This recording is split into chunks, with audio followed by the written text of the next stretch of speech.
Hello students, how are you all? I hope that you all are doing super great at your places. So today we're gonna study lesson 1, that is a letter to God by Gregorio Lopez Fuentes, right? Of your first book, that is First Flight.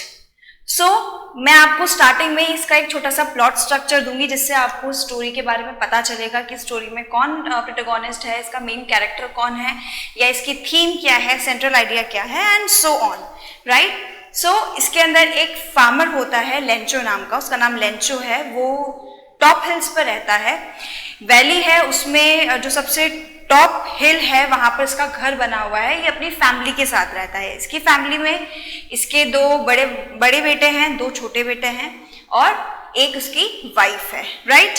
तो ये imagine कर रहा है and simultaneously he is praying कि कुछ अच्छा सा rainfall हो जाए, डाउनपोर हो जाए, ताकि जो उसकी कॉर्न फसल है, कॉर्न की जो फसल है, इसकी मकई की फसल जिसको हम बोलते हैं, तो वो उसकी काफ़ी अच्छी उगे उस टाइम पर. तो वो ये सारी चीज़ें मतलब इंटरनली सोच रहा है और प्रे कर रहा है कि सारी चीज़ें अच्छी हो. तो वहाँ पर जब उसको पता चलता है कि उसने सिर्फ खाली रेनफॉल के लिए प्रे करी थी, लेकिन धीरे धीरे कर वो जो रेनफॉल है वो एक हेल स्टॉर्म में चेंज हो जाती है. हेल स्टॉर्म का मतलब क्या होता है? जब ओले पड़ने लग जाते हैं, ठीक है. तो वो ओलों की बारिश बहुत ज़्यादा हो जाती है काफ़ी, तो उसका जो सारे खेत होते हैं, कॉर्न की जो फसल होती है वो पूरी ख़राब होने लग जाती है, क्योंकि जो फसल है उसके ऊपर पूरा वाइट ओले सारे बिछ जाते हैं और उसकी जो फसल है पूरी रुइन हो जाती है.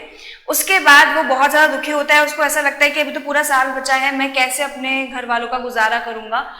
तो वहाँ पर क्योंकि वो बहुत ज़्यादा रिलीजियस है, ठीक है, लेंचो बहुत ज़्यादा रिलीजियस है, उसको भगवान पे बहुत विश्वास है, तो वो भगवान से प्रे करता है और वो सोचता है कि I should write a letter to God, जिससे जो भी मेरा नुकसान हुआ है वो भगवान मेरी किसी तरीके से उस टाइम पर हेल्प कर पाएंगे. तो वो क्या करता है, वो एक लेटर लिखता है भगवान को. अब यहाँ पर ये टाइटल जो है यही थोड़ा सा आयरॉनिकल है, ठीक है. आयरॉनिकल क्यों है? क्योंकि हम भगवान को लेटर कैसे लिख सकते हैं, या अगर हम भगवान सिर्फ हम मानते हैं, हमारा विश्वास है एक, राइट. तो वैसे ही उसको विश्वास है भगवान पर, तो उसको लगता है कि शायद अगर मैं लेटर लिखूंगा भगवान के पास जाएगा पोस्ट ऑफिस के थ्रू, एंड फिर भगवान मुझे पैसे भेजेंगे, जितना भी उसका नुकसान हुआ है उसका भरपाई हो जाएगी उसकी. तो वो लेटर में लिखता है कि भगवान मेरे साथ ऐसा ऐसा हुआ है और मुझे अब अपने घर वालों का पेट पालने के लिए मुझे कुछ पैसों की ज़रूरत है. और वो उनसे भगवान से 100 पैसों की मांग करता है. 100 बोलता है कि मुझे 100 पैसों आप भिजवा दीजिए, ताकि मैं एटलीस्ट जो मेरा क्रॉप्स खराब हुए हैं उनको मैं वापस से ग्रो कर सकूं. और दूसरी चीज़, जो मेरी फैमिली अभी इस सिचुएशन में है वो मतलब बेटर हो जाए थोड़ी सी, या एटलीस्ट मैं अपने फैमिली वालों का पेट पाल पाऊँ. तो वो ये सारी चीज़ें लिखकर और पोस्ट ऑफिस में मतलब जो मेल बॉक्स होता है उसके अंदर ड्रॉप करके आ जाता है. उसके बाद वहाँ पर एक पोस्ट मास्टर होता है. जब वो पोस्ट ऑफिस जो पोस्टमैन है वो सारे लेटर्स कलेक्ट करता है, वो देखता है कि एक लेटर है उसमें टाइटल लिखा हुआ है लेटर टू गॉड. तो जैसे ही वो देखता है तो उसको बहुत ज़्यादा हंसी भी आती है, उसको बहुत फनी सा लगता है कि ये किसने लिखा होगा कि भगवान को कोई लेटर भेज रहा है. क्यों? क्योंकि भगवान का तो कोई एड्रेस नहीं है ना, कोई पर्टिकुलर ऐसा तो नहीं कि भगवान इस घर में रहते हैं या इस एरिया में रहते हैं या इस सिटी में या शहर में या किसी कंट्री में, ऐसा नहीं है. तो वो फटाफट से अपने पोस्ट मास्टर के पास जाता है, फिर वहाँ पर वो दिखाता है, उनको लेटर दिखाता है कि ऐसा ऐसा हुआ है. पोस्ट मास्टर क्योंकि बहुत ज़्यादा खुश मिजाज होता है, बहुत ज़्यादा फनी नेचर का होता है, तो वो अंडरस्टैंड करता है. वो बोलता है कि कोई भगवान पर या किसी चीज़ पर इतना ज़्यादा कैसे बिलीव कर सकता है कि उसने भगवान को ही लेटर लिख दिया. क्योंकि हमें तो पता है कि भगवान फिजिकली एग्जिस्ट नहीं करते, क्योंकि हम भगवान पर सिर्फ विश्वास करते हैं कि कोई सुपर नेचुरल पावर है या कोई एक स्ट्रॉन्ग पावर है जो हमेशा हमारे साथ रहती है और हमें मोटिवेट करती है, राइट. तो वहाँ पर फिर वो सोचता है कि अब किसी का विश्वास ना टूटे, तो वो अपनी तरफ से अपनी सैलरी का कुछ पार्ट और अपने जो वहाँ पर एम्प्लॉयज़ होते हैं उनसे कुछ पार्ट इकट्ठा करके, और फिर वो सोचता है कि अब वो क्या करे. उसके लिए एक एनवलॉप में जो भी एक रिप्लाई आने वाला था गॉड की तरफ से, ऐसा उसको लगता है लेंचो को, तो वो उस पर डालकर और वापस वहाँ पर रख देता है. तो नेक्स्ट संडे जब लेंचो जाता है पोस्ट ऑफिस, वो बहुत ज़्यादा कॉन्फिडेंट होकर जाता है और बहुत ज़्यादा उसको विश्वास होता है कि भगवान का रिप्लाई भी आया होगा, तो वो पोस्ट ऑफिस पहुंच जाता है, मतलब टाइम के थोड़ा सा पहले ही पहुंच जाता है। तो वहां जाके पोस्टमैन उसको वो लेटर देता है, लेटर और वो एनवलॉप देता है जिसके अंदर पैसे रखे होते हैं। वो फटाफट उसके हाथ से लेता है और वो क्या करता है, जब उसको वो एनवलॉप मिला होता है, उस एनवलॉप के अंदर उसके ऊपर लिखा होता है गॉड। दैट मीन्स कि वो गॉड की तरफ से आया एनवलॉप। तो जैसे वो एनवलॉप खोलता है वो फटाफट पैसे गिनता है। अब पैसे जो होते हैं वो उसकी एक्सपेक्टेशन से कम होते हैं, जितना वो चाहता था 100 पैसोज, वो 100 पैसोज नहीं होते हैं पूरे। तो फिर वहां पर उसको बहुत बुरा लगता है। वो सोचता है कि ये तो कोई बात नहीं हुई, कि भगवान तो सबकी हेल्प करते हैं, तो ऐसा तो नहीं हो सकता कि भगवान ने मुझे आधे ही पैसे भेजे होंगे, क्योंकि भगवान के पास तो बहुत सारा पैसा है। तो वो क्या करता है, वो वापस से एक लेटर लिखता है जिसमें बोलता है कि भगवान जो भी रेस्ट अमाउंट बचा है वो आप मुझे जल्दी से जल्दी भिजवा दीजिए, ताकि मैं अपना जो भी मेरा आगे का प्लान है मैं उसको एग्जिस्टेंस में लेकर आऊँ और उसको करूँ, कि जैसा भी उसको क्रॉप्स लेकर आनी है या जो भी उसको उगाना है सारी चीज़ें। फिर वो बोलता है कि आप इस बार क्या मत करना, मुझे मेल मत करना, या मुझे आप इस तरीके से, जिस तरीके से आपने अभी मुझे पैसे भेजे ऐसे मत भेजना, क्योंकि मुझे ऐसा लगता है कि यहाँ के जो लोग हैं पोस्ट ऑफिस के, वो मेरे पैसों को चुरा रहे हैं या ले रहे हैं। मुझे पक्का विश्वास है कि आपने तो मुझे पूरे ही पैसे भेजे होंगे, लेकिन इन लोगों ने ही यहाँ पर कुछ बदमाशी करी है। तो इस तरीके से ये जो स्टोरी है वो खत्म हो जाती है और हमें लास्ट में देखने को मिलता है कि किस तरीके से आयरनी यहाँ पर हुई है कि जिन लोगों ने उसकी मदद करनी चाहिए उन्हीं लोगों के लिए वो कुछ ब्लेम्स वहाँ पर लगाता है, उनको उनके लिए कुछ बोलता है कि ये बहुत क्रुक्ड पीपल्स हैं, बहुत ज़्यादा क्लेवर हैं, बहुत कनिंग हैं, लेकिन ऐसा नहीं होता है। राइट? तो अब लाइन बाय लाइन हम जब चैप्टर पढ़ेंगे तो आपको ये चीज़ और ज़्यादा क्लियर होती जाएंगी। छोटी छोटी कुछ डिटेल्स हैं जो हम जब हम चैप्टर पढ़ेंगे तब हम डिस्कस करेंगे। Right? So let's get started. So before you read, they say faith can move mountains, but what should we put our faith in? This is the question this story delicately poses. तो इस basis पे जैसे मैंने आपको बताया कि किसी भी चीज के ऊपर बहुत ज्यादा विश्वास करना, ये तो मैंने आपको जो पहले बताया वो एक प्लॉट स्ट्रक्चर था स्टोरी का, उसके साथ एक थीम है इसकी कि इंसान किसी भी चीज पे बहुत ज्यादा विश्वास करता है। वो कोई भी चीज हो सकती है, कोई इंसान हो सकता है, कोई चीज हो सकती है, भगवान हो सकते हैं, कुछ भी हो सकता है। ठीक है? तो वो उसको इतना कॉन्फिडेंस था लेंचो को कि भगवान का रिप्लाई आएगा। तो यहाँ पर उस अनक्वेश्चनेबल बिलीफ की बात हो रही है जो हम किसी के ऊपर करते हैं। ठीक है? तो यहाँ पर पोस्ट मास्टर ने उसको नहीं टूटने, मतलब उसने सोचा कि वो उसका विश्वास जो है वो टूटे ना, इस वजह से वो उसकी हेल्प करता है। क्लियर? तो अब यहाँ पर यही बोल रहे हैं कि दे से फेथ कैन मूव माउंटेन्स, की विश्वास एक पत्थर या एक माउंटेन को भी हिला सकता है। ठीक है? मतलब विश्वास अगर इंसान के अंदर हो तो कुछ भी हो सकता है, इंसान कुछ भी कर सकता है, कोई ऐसी चीज नहीं है जो वो नहीं कर सकता अगर उससे विश्वास है खुद पर या किसी और पर। ठीक है? But what should we put our faith in, लेकिन ऐसी क्या चीज है जिसके ऊपर हमें विश्वास करना चाहिए। Clear? This is the question this story delicately poses, और यही क्वेश्चन, ये स्टोरी एक क्वेश्चन मार्क है कि हम, मतलब ऐसी क्या चीज है जिसके ऊपर हम विश्वास कर सकते हैं। अब वो जैसे यहाँ पर भगवान है, भगवान के ऊपर लेंचो को इतना ज्यादा विश्वास था, तो वैसे ही हमारी लाइफ में बहुत सारे अलग अलग एस्पेक्ट्स होते हैं जिस पर हम बिलीव करते हैं। Right? Then Lencho is a farmer. Now let me tell you, अब यहाँ पर जो लेंचो है वो क्या है? फार्मर है। Lencho is a farmer who writes a letter to God when his crops are ruined. जब उसकी क्रॉप सारी खराब हो जाती है वो भगवान को एक लेटर लिखने का सोचता है, आस्किंग फॉर, और वो कितने रुपए मांगता है उनसे? 100 पैसोस। 100 पैसोस वो भगवान से डिमांड करता है। Clear? Then does Lencho's letter reach God? क्या अगर हम इसको लॉजिकली भी सोचें, क्या वो लेटर भगवान के पास गया होगा या भगवान ने वापस से उसको रिप्लाई किया होगा? आप सोच के देखिए। नहीं, ऑफ कोर्स ऐसा नहीं होगा। Right? So does God send him the money? क्या जो मनी उसके पास आया था वो भगवान ने भेजा था उसको? Of course not. Think what your answers to these questions would be and guess how the story continues before you begin to read it. और आपको इन्हीं सब क्वेश्चंस के आंसर अभी स्टोरी स्टार्ट होने से पहले ही आपको इमेजिन करने की क्या हो सकता है, क्योंकि हम एक टर्मिनोलॉजी, ये जो इसका टाइटल है चैप्टर का, अ लेटर टू गॉड, तो ये किस तरीके से बाद में जस्टिफाई होगा वो हम देखेंगे, लेकिन ये जो टाइटल है वो खुद अपने आप में एक आयरॉनिकल टाइटल है। क्लियर, आयरनी ये आपको शो कर रहा है कि एक लेटर भगवान को कैसे कोई पोस्ट कर सकता है। क्लियर,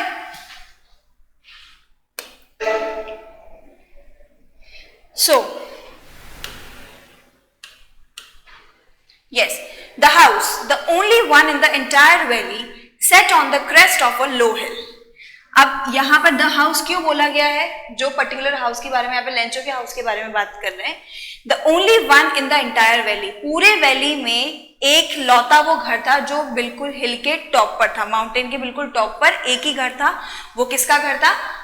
लेंचो का घर था। Clear, set on the crest of a low hill. Crest का मतलब होता है टॉप पार्ट, ठीक है, बिल्कुल हिल का जो टॉप पार्ट होता है वहां पर किसका घर था? लेंचो का घर था। From this height, one could see the river and the field of ripe corn dotted with the flowers that always promised a good harvest. और उसकी हाइट से, किसकी हाइट से? उस टॉप हिल की हाइट से जहां पे उसका घर था, वहां से कोई भी क्या सारी चीजें देख सकता है? क्या क्या चीजें वहां से दिख सकती हैं? द रिवर, नदी दिख सकती है, and the field of ripe corn dotted with the flowers, और जो राइप कॉर्न होते हैं, पके हुए मकई की जो फसल होती है वो देख सकते हैं। और वो किसके साथ है? फ्लावर्स के साथ लगी हुई है। ऐसा लग रहा है कि मतलब छोटे छोटे छोटे से डॉट्स होते हैं, वैसे वो फ्लावर्स और वो कॉर्न की जो फसल है वो उस तरीके से वहां पर दिख रही है। स्कैटर्ड है पूरे फील्ड में, स्कैटर्ड मतलब फैली हुई है। That always promised a good harvest, और फ्लावर्स जब आते हैं तो फ्लावर्स जब ग्रो होते हैं या जब ब्लॉसम होते हैं तब ये ऐसा बोला जाता है कि काफी अच्छी हार्वेस्ट होने वाली है। ठीक है, the only thing the earth needed was a downpour और एटलीस्ट अ शावर, और उस टाइम पर सबसे ज्यादा किसकी जरूरत थी? काफी अच्छी बारिश की जरूरत थी, मतलब भारी मात्रा में डेंस, हम बोल सकते हैं डेंस रेन, या बहुत ज्यादा जो रेनफॉल होता है, ठीक है, भारी मात्रा में, तो वो ज्यादा उस टाइम पर जरूरी था, ठीक है, कॉर्न की फसल के लिए। Through out the morning Lencho, अब यहाँ पे वापस लेंचो का यहाँ से इंट्रोड्यूस हो चुका है, who knew his fields intimately had done nothing else but see the sky towards the northeast. अब लेंचो ने क्या करा? पूरे मॉर्निंग उसने कुछ नहीं करा, क्योंकि वो उसकी फील्ड को बहुत ज्यादा क्लोजली जानता था। यहाँ पर एक वर्ड है intimately. What does this word mean? Intimately का मतलब क्या होता है? Closely, right? सो वो अपनी फील्ड्स को बहुत अच्छे से जानता था, और वो क्या कर रहा था? वो कुछ नहीं कर रहा था, बस वो नॉर्थ ईस्ट की तरफ खड़ा था और वो कंटिन्यूसली स्काई की तरफ देखा जा रहा था। लाइक उसको कुछ होप्स थी। सबसे पहले उसके किस चीज की होप थी? उसको बारिश की होप थी कि कुछ अच्छी बारिश हो जाए ताकि जो उसकी कॉर्न की फसल है वो थोड़ा सा और अच्छे से उग जाए। Clear? Then Now we are really going to get some water women. अब यहाँ पर लेंचो बोल रहा है अपनी वाइफ से, विमेन यहाँ पर उसकी वाइफ के लिए एड्रेस किया हुआ है। वो अपनी वाइफ को बोल रहा है कि अब मुझे ऐसा लग रहा है कि हमें थोड़ा सा पानी देखने को मिलेगा। पानी मतलब बारिश, ठीक है। So the women who was preparing supper, जो वुमेन है यहाँ पर वो कौन है? लेंचो की वाइफ, लेंचोज वाइफ। क्लियर? सो जो सपर प्रिपेयर कर रही थी उसकी वाइफ क्या प्रिपेयर कर रही थी? रात का खाना। सपर का मतलब होता है रात का खाना, या जो भी हम दिन का लास्ट मील लेते हैं उसको सपर बोलते हैं, right?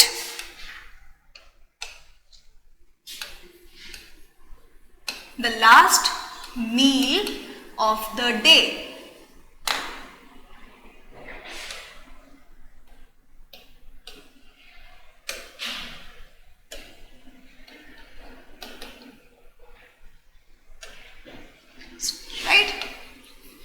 Of the day.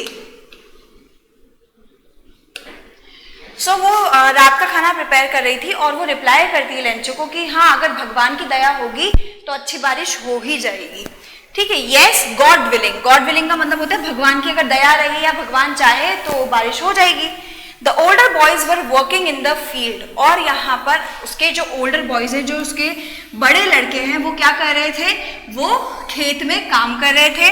While the smaller ones were playing near the house, और जो उसके छोटे बच्चे थे वो कहाँ पर खेल रहे थे, जो उसके घर के आसपास में फील्ड थे वहां पर वो खेल रहे थे, right. Then until the women called to them all, और तब तक वो खेलते रहे जब तक उनकी मदर ने उनको खाने के लिए नहीं बुलाया। It was during the meal that just as Lancho had predicted, big drops of rain began to fall. और ये उस टाइम की बात है जब खाना बन रहा था, जब वो लोग खाना ले रहे थे, उसी टाइम एकदम से बहुत बड़ी बड़ी बूंदें बारिश की गिरने लग जाती है, ठीक है, क्योंकि उसने ऐसा होप भी किया था, भगवान से वो प्रे भी करता है कि मतलब अच्छी बारिश हो जाएगी तो उसकी जो फसल है वो और अच्छी उग जाएगी, राइट। तो ये कब की बात है, जब वो मील ले रहे थे, उस टाइम पर बड़ी बड़ी big drops of rain begin to fall, बारिश आने लग जाती है। In the north east huge mountains of clouds could be seen approaching, और नॉर्थ ईस्ट की तरफ उस टाइम पे जब देखा तो वहां से ऐसा लग रहा था कि जो काले बादल होते हैं वो अराइज हो रहे थे और वो पास पास में आ रहे थे, राइट। अप्रोचिंग का मतलब होता है जब कुछ चीज बहुत पास में आने लग जाती है, अराइज होती है। The air was fresh and sweet, और जो एयर थी वो बहुत ज्यादा कैसी थी, बहुत ज्यादा फ्रेश थी। काफी जब बारिश आती है, अब जैसे आप मॉनसून सीजन में देखेंगे तो कितनी ज्यादा मौसम कितना चेंज होता रहता है, कभी बहुत ही ज्यादा डार्क हो जाएगा, बहुत जब बारिश आने वाली होती है तो कितना अच्छा, और फिर उस टाइम पर खुशबू भी बहुत अच्छी आती है, मिट्टी की खुशबू आती है, ठीक है। तो वैसा ही कुछ वहां का जो एनवायरमेंट था वो कुछ ऐसा ही हो गया था, right. So the air was fresh and sweet. Then the man went out for no other reason than to have the pleasure of feeling the rain on his body, and when he returned he exclaimed, "These aren't raindrops falling from the sky, they are new coins.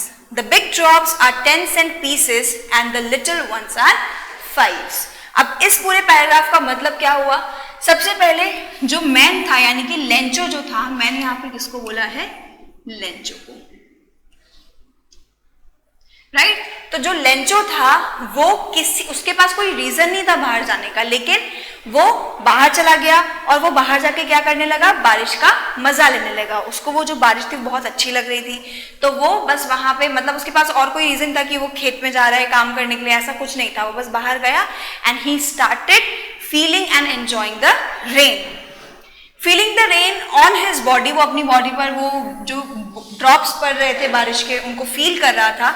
And when he return he exclaimed, और जब वो वापस आया तो उसने क्या बोला, what he exclaimed, these are rain drops falling from the sky. उसने क्या बोला कि ये जो बारिश की बूंदें पड़ रही है, ये बारिश की बूंदें नहीं है या ये पानी की बूंदें नहीं है, ये क्या है, ये सिल्वर कॉइन्स हैं, या ये these are rain drops falling from the sky, they are new coins, ये नए सिक्के हैं। जैसे कि मतलब इसका यहाँ पे मनी से है, पैसों से इसका मतलब है यहाँ पर कि अब जैसे अच्छी बारिश होगी तो उनकी फसल भी अच्छी उगेगी, और फसल अच्छी उगेगी तो उनको पैसा मिलेगा। तो वो यही बोलना चाह रहा है कि ये क्या है, न्यू कॉइन्स की तरह है। The big drops are 10-cent pieces, जो बड़ी बड़ी ड्रॉप्स है वो कैसी हैं, 10-cent पीसेस की तरह है। 10-cent पीसेस जो है एक बहुत पुरानी और बहुत छोटी पैसों की यूनिट है, ठीक है। And the little ones are 5, और छोटी छोटी जो बूंदें गिरेंगी वो कैसी होंगी, वो 5 सेंट्स की तरह होंगी, ठीक है।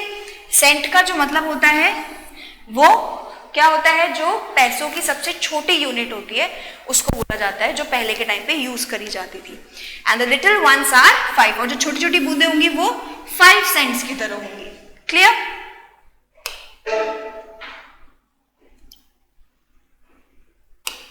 Now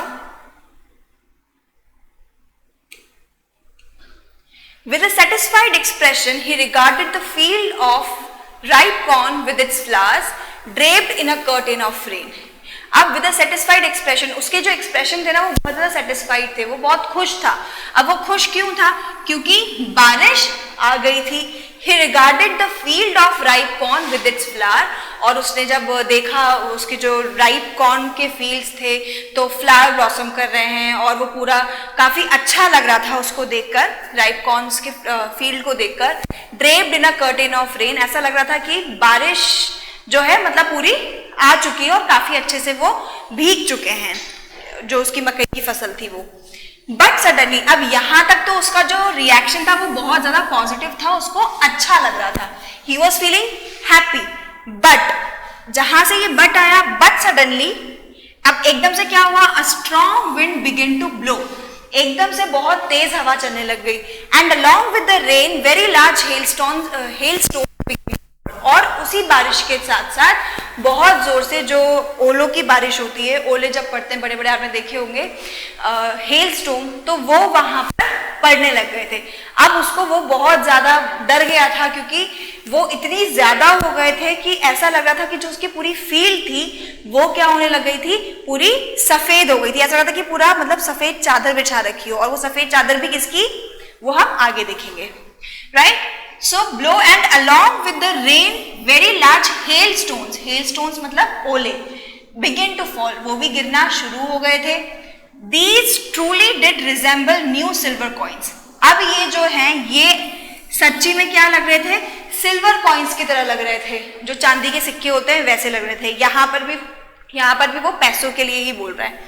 The boys exposing themselves to the rain ran out to collect the frozen pearls.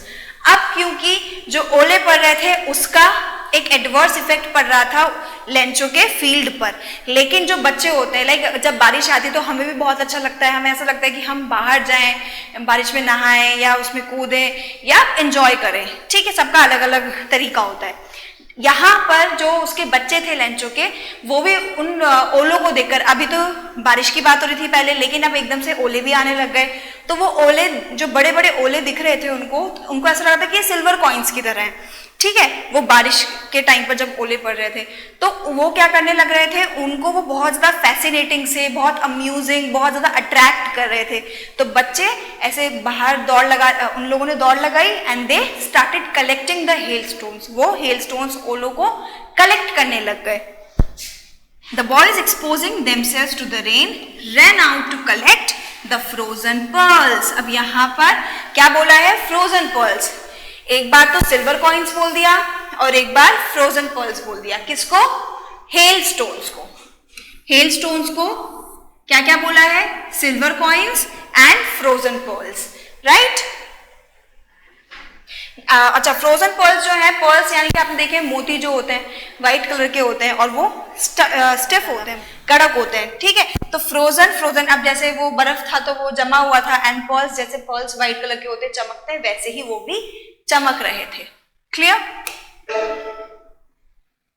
It's really getting bad now exclaim the man. अब यहां से उसको बहुत ज्यादा क्या लगने लगा, उसको बहुत ज्यादा डर सा लगने लग गया था, क्योंकि अब ऑफ कोर्स इतने ज्यादा ओले पड़ने लग गए थे और बहुत ज्यादा बारिश भी बहुत ज्यादा मात्रा में हो गई थी, और जो उसकी पूरी फसल थी वो पूरी ओलों से ढक चुकी थी. तो अब उसको यहाँ पर बहुत ज्यादा डर लगने लगा और जो सिचुएशन थी वो बहुत ज्यादा बैड होती जा रही थी.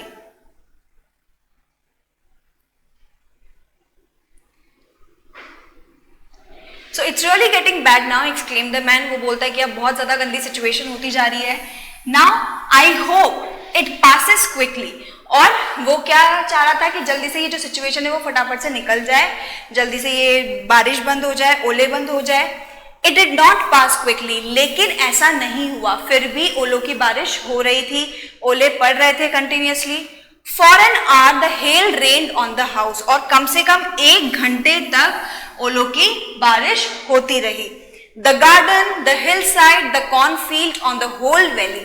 अब जो वो बारिश हो रही थी हेल स्टोन्स की, वो कहाँ हो रही थी, उसके घर पे, गार्डन में, the hill side, the cornfield, on the whole valley. और जहां पे उनका घर था उस पूरी वैली पर वो हेलस्टोन की बारिश हो रही थी. The field was white as if covered with salt. और वो जो पूरा फील्ड था उनका, कॉर्नफील्ड जो था लेंचो का, वो पूरा कैसे हो गया था, ऐसा लग रहा था जैसे सॉल्ट की चादर बिछा दी हो, नमक की चादर बिछा दी हो। अब यहाँ पर जो है नमक या ये जो लाइन है ये थोड़ी सी नेगेटिव सेंस में है, जैसे नमक हर चीज को गला देता है, ठीक है, तो उस तरीके से यहाँ पे नेगेटिव सेंस में बोला है कि अब ऐसा लग रहा था कि वो नमक की चादर, यानी कि अब उसकी जो क्रॉप्स थी वो बिल्कुल डिस्ट्रॉय हो चुकी थी, right. Then not a leaf remained on the trees, और उसकी वजह से क्या होने लगा, ट्रीज पर एक भी पत्ती नहीं बची। The corn was totally destroyed, और जो उसका कॉर्न था, कॉर्न की जो फसल थी वो पूरी खराब हो चुकी थी। The flowers were gone from the plants, और जो फ्लावर्स थे, प्लांट्स में फ्लावर्स थे ही नहीं, सारे फूल भी गिर गए, सारी पत्तियां भी गिर गई। अब देखिए यहाँ पर कितना नेगेटिव इम्पैक्ट पड़ रहा है उस हेल स्टोन की बारिश का, ठीक है। So the flowers were gone from the plant, flowers भी नहीं बचे थे प्लांट्स में बिल्कुल भी। Lencho soul was filled with sadness, और लेंचो इतना ज्यादा दुखी हो गया था कि उसको अब ऐसा लग रहा था like he was feeling very helpless at that moment, कि अब क्या होगा जब उसकी पूरी फसल ही बर्बाद हो चुकी है, तो अब वो पूरे साल क्या करेगा, या अब उसके पास पैसे कहाँ से आएंगे, और उसको अपनी फैमिली की भी टेंशन हो रही थी, clear. So Lencho soul was filled with sadness when the storm had passed, he stood in the middle of the field and said to his sons, a plague of locust wood। अच्छा, अब यहां पर क्या था, जब when the storm had passed, जब पूरा सब कुछ चीजें नॉर्मल हो गई, मतलब सारी अब वो बारिश बंद हो गई थी, ओले गिरना बंद हो गए थे। he stood in the middle of the field, वो फील्ड में बीच में खड़ा हुआ, जो उसका खेत था, कॉर्न्स की फसल जहां पर उग रही थी, वो वहां बीच में खड़ा हुआ। And said to his sons, और उसने अपने बच्चों से क्या कहा, अब उसने क्या कहा अपने बच्चों से, he said to his sons, a plague of locust would. Locust क्या होते हैं, एक फ्लाइंग इंसेक्ट होते हैं जो ग्रुप में आते हैं और कहीं पर भी अटैक कर देते हैं, ठीक है। सो ये दिस पिक्चर आपको बता रही है कि ये किस तरीके से लाचार खड़ा हुआ है अपने फील्ड पर, और यहाँ पर वो अपने बच्चों से बात कर रहा है और उनको बता रहा है कि अब जो भी हमारा था, या कॉर्न फील्ड्स या कॉर्न की जो फसल थी, वो सब कुछ क्या हो चुकी है, अब बर्बाद हो चुकी है पूरी, ठीक है। इस पिक्चर को देखकर आप पता लगा सकते हैं, ये लेंचो है और ये उसका पीछे फील्ड है जो पूरी की पूरी खराब हो चुकी है उसकी कॉर्न की फसल, क्लियर। सो अब उसको ऐसा लग रहा है कि जो वो इंसेक्ट होते हैं, लोकस्ट जो होते हैं, वो एटलीस्ट कुछ तो छोड़ देते हैं, लेकिन ये जो सिचुएशन हुई, जो इतने सारी ओलों की बरसात हुई, ये तो उससे भी ज्यादा वर्स है, उससे भी ज्यादा बदतर हालत करके गया है हमारी फील्ड की, क्योंकि अब हमारी फील्ड में तो कुछ बचा ही नहीं है, पूरी की पूरी जो क्रॉप्स थी वो सब कुछ खत्म हो चुकी है। तो यहाँ पर वो लोकस्ट और हेलस्टॉर्म को कंपेयर कर रहा है और बोल रहा है कि लोकस्ट ज्यादा बेटर होते हैं, कि जब वो अटैक करते हैं फील्ड पर तो एटलीस्ट क्या होता है कि कुछ तो बचता है, लेकिन यहाँ हेलस्टॉर्म ने तो कुछ भी नहीं छोड़ा, सब कुछ बर्बाद कर दिया। Have left more than this, right. Then the hail has left nothing, लेकिन जो हेल, जो ओले, हेल मतलब ओले, ओले जो आए, इन्होंने तो कुछ भी नहीं छोड़ा, सब कुछ बर्बाद कर दिया। This year we will have no corn, और वो बोलते हैं कि इस साल तो हमारे पास कोई मतलब मकई की फसल ही नहीं होगी, और पता नहीं आगे हम कैसे सरवाइव कर पाएंगे। That night was a sorrowful one, और वो जो रात थी वो उसकी पूरी फैमिली के लिए बहुत ज्यादा दुख भरी रात थी।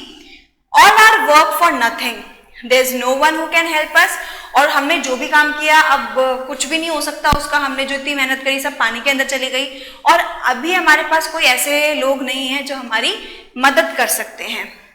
Will go hungry this year, और इस साल तो हम क्या होने वाले हैं, बिल्कुल भूखे मरने वाले हैं, या बिल्कुल हम भूखे ही रह जाएंगे इस साल। क्यों? क्योंकि उसका तो जो जरिया था कमाने का वो तो खत्म ही हो चुका था। तो यहाँ पर वो बहुत ज्यादा डिप्रेस फील कर रहा है, और ये सारी बातें वो अपने फैमिली के साथ शेयर कर रहा है, clear. But in the hearts of all who lived in that solitary house in the middle of the valley, there was a single hope, help from God. अच्छा, अब ये जो लाइंस हैं, ये यहां से स्टार्ट हो रहा है कि नाउ हमें पता चलता है कि यहां पर उन्हें सिर्फ एक चीज पर विश्वास था, और वो कौन था, वो गॉड थे, या भगवान के ऊपर उनको विश्वास था। in the hearts of all who lived in that solitary house. अब सब लोगों के घर में, यानी कि जो बिल्कुल एक वैली के बीच में सिर्फ एक घर था टॉप पर, उसमें जितने भी लोग रहते थे उनके दिल में विश्वास था, किसके प्रति? भगवान के प्रति विश्वास था. House in the middle of the valley there was a single hope, help from God. और सबके दिलों में यही था कि बस अब कौन हमारी मदद कर सकते हैं? भगवान हमारी मदद कर सकते हैं. So don't be so upset even though this seems like total loss. अब उनकी फैमिली में से कोई, अब यहाँ पे मेंशन नहीं है कि कौन बोलता है, लेकिन कोई बोलता है कि अपसेट मत हो, मतलब ये जो भी सिचुएशन हुई है ठीक है, हो गई, लेकिन हमें अपसेट नहीं होना चाहिए. Even though this seems like a total loss, भले ही ये हमारा मतलब जो भी जमा पूंजी थी या जो भी हम कर सकते थे या हमारे इस साल की जो मेहनत थी वो पूरी बर्बाद हो चुकी है, लेकिन फिर भी हमें अपनी होप नहीं खोनी चाहिए या हमें अपना विश्वास नहीं खोना चाहिए. Remember no one dies of hunger. और उनमें से कोई एक जना बोलता है कि हमेशा याद रखना कि कोई इंसान भूख से नहीं मरता है. ठीक है, अगर आपको किसी चीज के ऊपर विश्वास है तो आप सरवाइव कर जाते हो, लेकिन अगर आपको विश्वास नहीं है या आपको अपने ऊपर भी बिलीव नहीं है तो आप हार जाते हो. So that's what they say, no one dies of hunger. और फिर उसमें से वापस सब लोग बोलते हैं हाँ सही बात है कि कोई भी भूख से नहीं मरता है. क्लियर?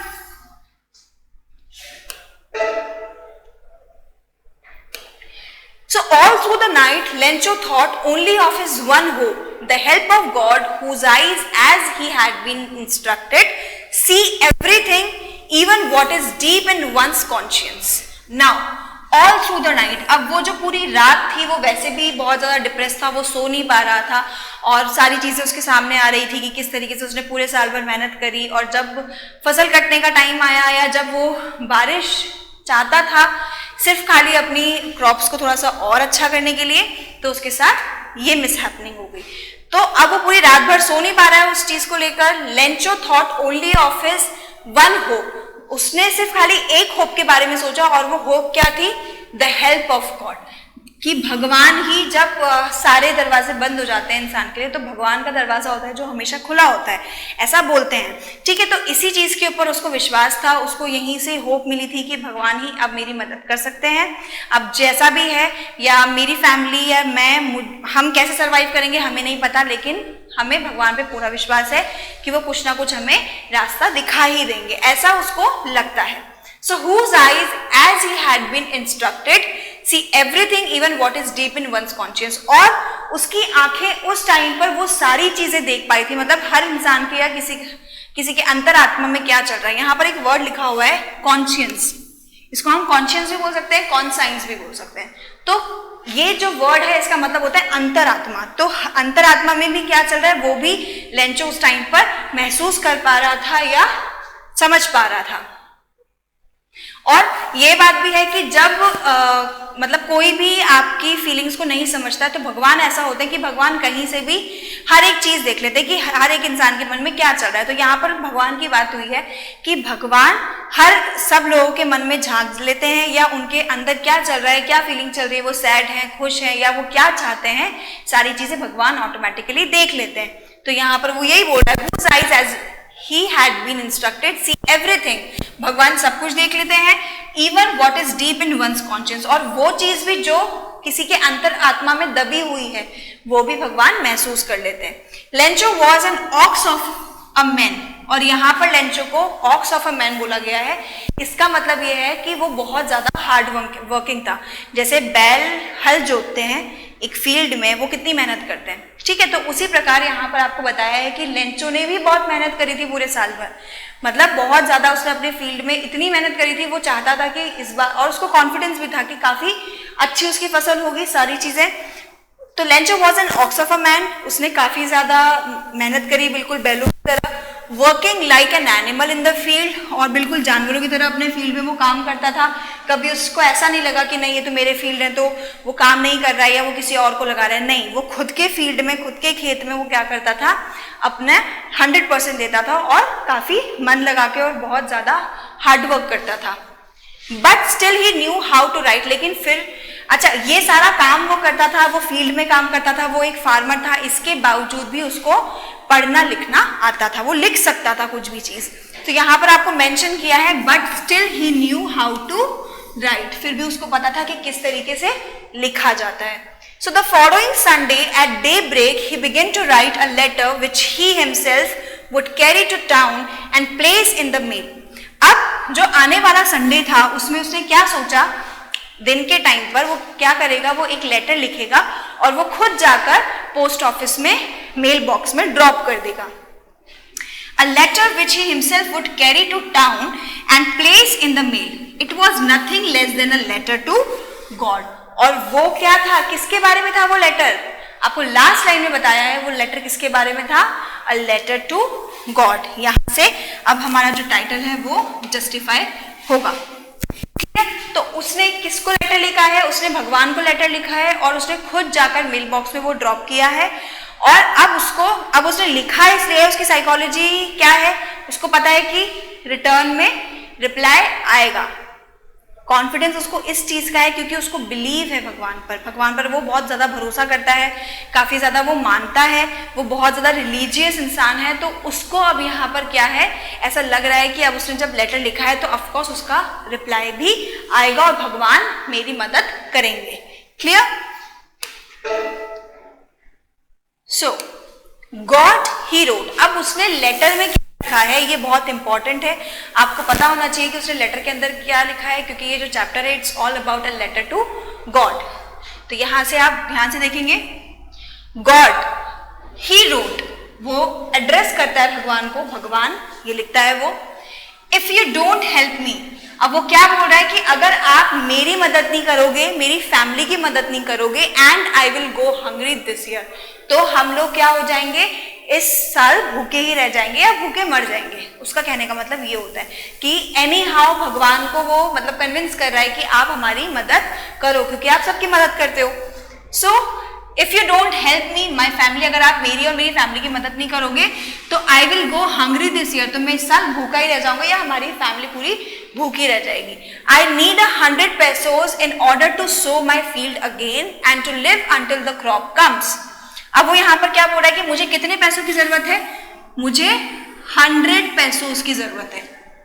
100 pesos जैसे रुपीज होता है हमारे में, जैसे 100 pesos करेंसी है ये. ठीक है, सो I need 100 pesos in order to sow my field. और उसको 100 pesos किस रीजन के लिए चाहिए, वो यहाँ पे रीजन जस्टिफाई कर रहा है. Order to sow my field again, जो मेरे खेत है उनको वापस से, यानी कि जो फसल होगी वो वापस से बोएगा उसके अंदर. ठीक है, एंड टू लिव, और जीने के लिए जब तक उसकी क्रॉप्स वापस से उग नहीं जाती है अच्छे से तब तक वो क्या करेगा, उसको वो 100 pesos में अपना गुजारा करेगा. तो वो दो रीजन है, एक तो वापस से अपनी क्रॉप्स उगाएगा और दूसरा उसको अपनी जो बेसिक लाइफ है वो अर्न करने के लिए वो कुछ पैसों की जरूरत है. क्योंकि बिकॉज द हेल स्टॉर्म, अब वो यहाँ पर वो सारी सिचुएशन मेंशन करता है जो उसके साथ ऑलरेडी हो चुकी है. मींस हेल स्टॉर्म, कितनी जोर से ओले गिरे थे या बारिश आई थी जिससे उसका पूरा जो जितना भी क्रॉप फील्ड्स थे वो सारे खराब हो गए थे, पूरी उसकी फसल पूरी बर्बाद हो चुकी थी. तो यहाँ पर वो डॉट डॉट डॉट डॉट आपको जो दिख रहा है इसका मतलब वो पूरी की पूरी जो भी सिचुएशन होती है वो उस लेटर में लिख देता है. Clear? He wrote to God on the envelope, और वो जो एनवेलॉप होता है जो वो ड्रॉप करता है मेल बॉक्स में, उस पर ऊपर एड्रेस जैसे हम लिखते हैं कि हम किसको सेंड कर रहे हैं तो वो लिखता है टू गॉड. ये लेटर किसके लिए है, भगवान के लिए है. So put the letter inside, और वो फिर क्या करता है, वो जो लेटर होता है उसको मेल बॉक्स में ड्रॉप कर देता है, अंदर रख देता है. And still troubled went to town, और वो फिर क्या करता है, वो वहां से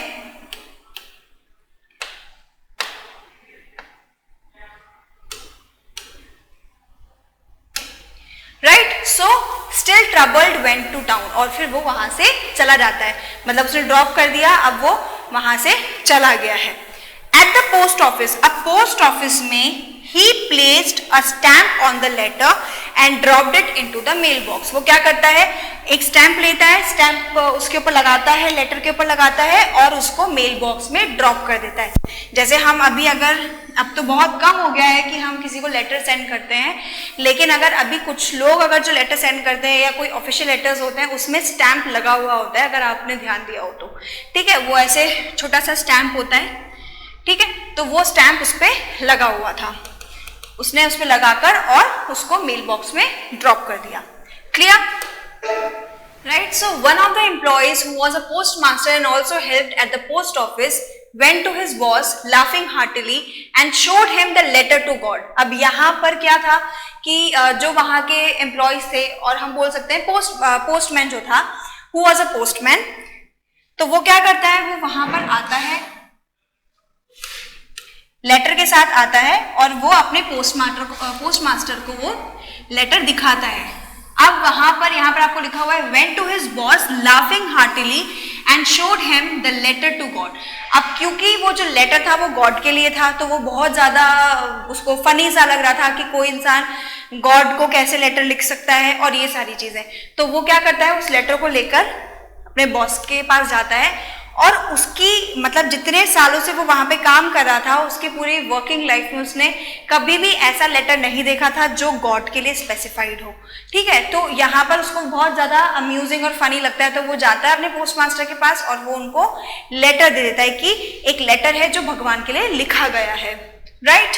सो never in his career as a postmaster had he known that address. और उसने अपने पूरे करियर में ऐसा कोई एड्रेस देखा ही नहीं था। उसको ऐसा लग रहा था कि ऐसा भी कोई इंसान है जिसको भगवान का एड्रेस पता है कि भगवान कहाँ रहते हैं, वो या कोई पर्टिकुलर एरिया है या कोई सिटी है एंड सो ऑन। ठीक है, so the postmaster a fat amiable fellow. Now जो पोस्टमास्टर है वो कैसा है, अ फैट एमिएबल फेलो। वो कैसा है, एक फैट मोटा सा आदमी है। और एमिएबल फेलो, एमिएबल का मतलब होता है जो खुश मिजाज इंसान होता है, जो फनी नेचर्ड होता है बहुत ज्यादा, that is amiable person.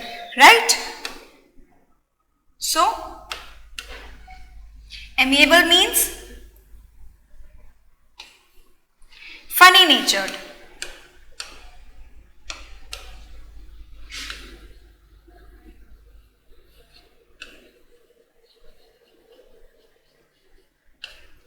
Clear?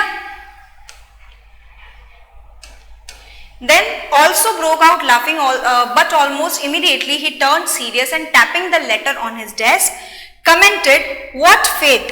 I wish I had the faith of the man who wrote this letter, starting up a correspondence with God." अब यहाँ पर जो फैट मैन है या जो पोस्ट मास्टर है वो बहुत ज्यादा पहले तो बहुत हंसता है, काफी ज्यादा मजाक बनाते हैं और वो सोचते हैं कि ऐसा कौन इंसान होगा जिसने भगवान को लेटर लिख डाला।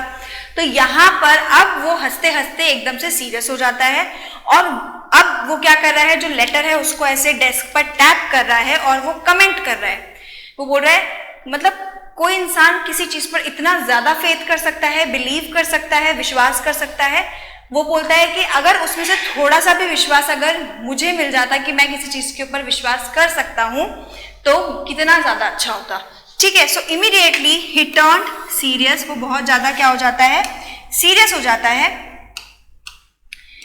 He almost immediately he turned serious and tapping the letter on his desk. Desk पर वो लेटर टैप करता है, फिर कमेंट करता है, "What faith!